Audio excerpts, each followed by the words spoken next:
Hi there, Sanbonani Molweni. Welcome to Fix Channel. For you here, please subscribe before the end of the video. If returning, thank you for love and support.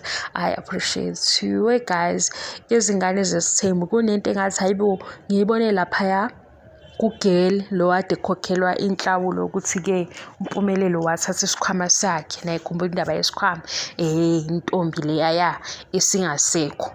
Intombi le niyakhumbula ukuthi siyibone nini kuthando nesithembu? Phela le ndaba sengikuhle ukuthi angintshela sibabone ngebirthday kaMhlophekazi enovuyokazi ugeli indaba yakhe mayivela la ku social media engathi kune-issue elithile kuyena novuyokazi futhi umngane watirela kwase kuba nani ke la enithi manibuka season 7 Thando Nesithembu uvuyo engathi uyena obethandwa ugogo wabantwana nawo ngumntwana ke lo intombi iwenza i-TikTok challenge.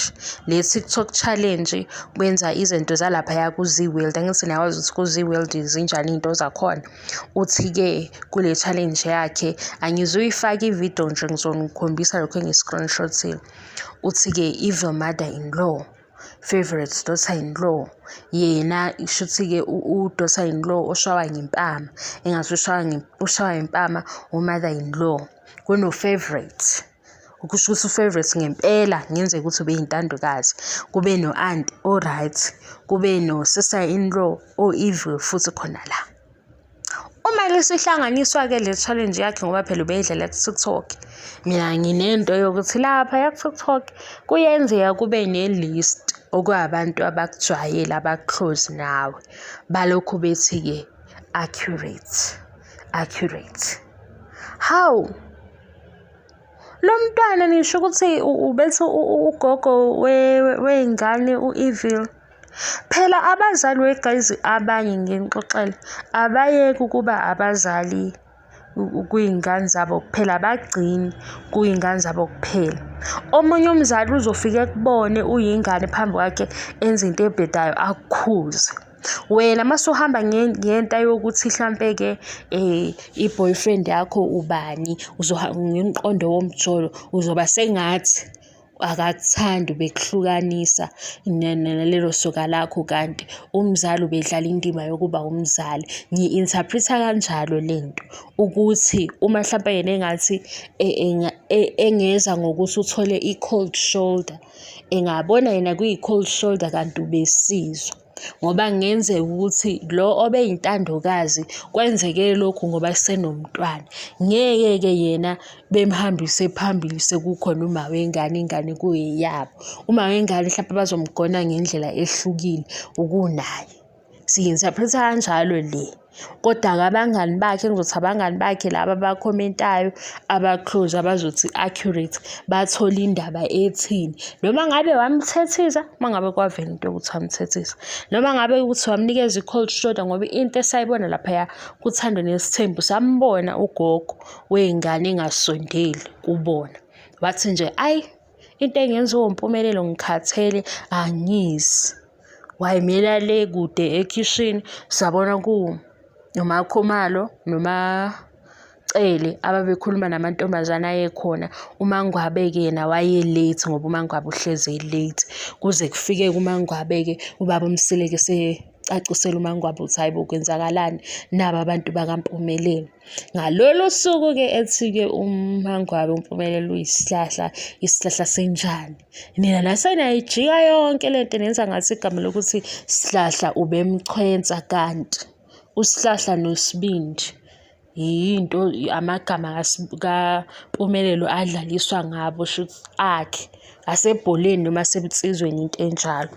Lona ke lento engathi ngayibona la ku social media ngangibona laba bethi accurate nabo ngeke beyicabange leyo nto ngoba uma ingane kakhulu la emakhaya thina esikhulele ke emakhaya angeke uhambe nomfana phambi komunye umama phambi kwabanye obaba kwabadala nje kunawe ngoba kuzobuza ukuthi ufunani la uma wakho uyazi ukuthi wenza lento le nomzali ke okhulise kanjalo owazi kanjalo enganeni angeke avele avume ukuthi ingane ifike ekhaya lakhe azi ukuthi imiphumela yalokho yini Kodwa-ke ingane esaphethwe umjolo ngeke ik-interpret-we ngokuthi iyasizwa yona.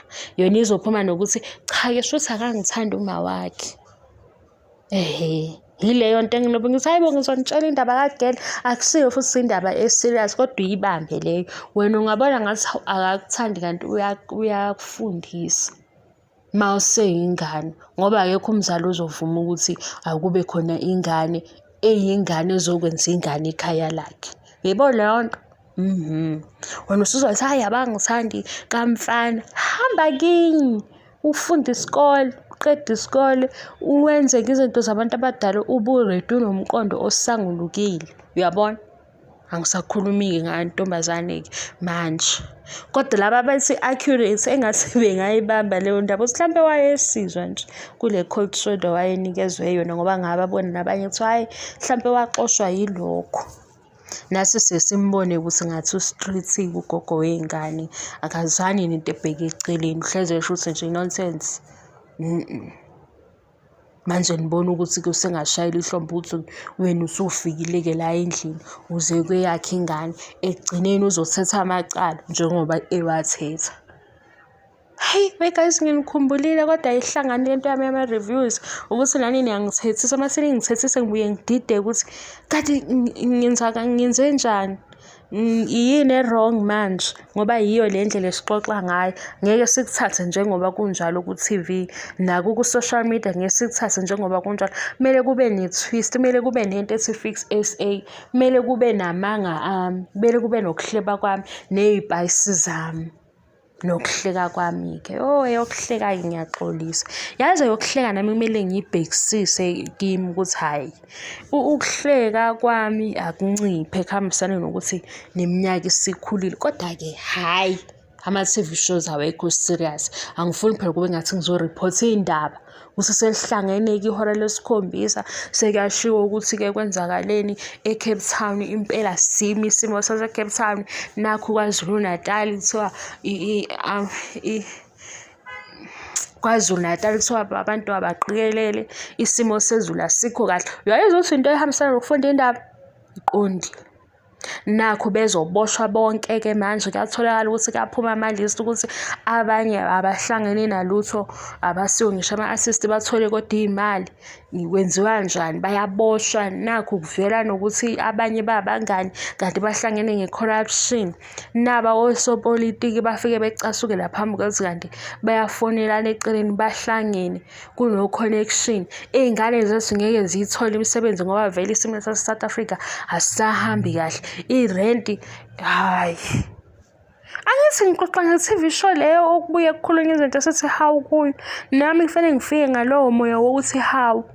Mase ngizofika ngomoya wolaba kunjobani yabafunda indaba. Hayi ngeke phela. Hayi niyadlala ngami. Nami ngiyadlala-ke ngani. Hhayi kodwa sisonke-ke siyadlala-ke okumnandi. I-TV show edlala ngathi senze opopayi, nami ngithi hayibo sabe saba opopayi bale TV show. Siqhubeke-ke siy'xoxe kube mnandi. Kufika omunye ufike uzosifaka umoya omubi. Masifundisana guys, ngiyasho mina ukuthi ake siyinake-ke lena-ke ake siyikhulume siyixoxe kahle ngoba le ithanda ukuba serious. Sibe njani? Sibe serious. Engekho serious ayikwazi ukuthi mina ngizoyenza ibe serious. Ngiyaxolisa khona ngoba angazi ukuthi konakalaphi kodwa niyangithethisa kulezi iy'nsuku. Ngiyaxolisa impela. Bye. Thank you so much for your love and support. Bye.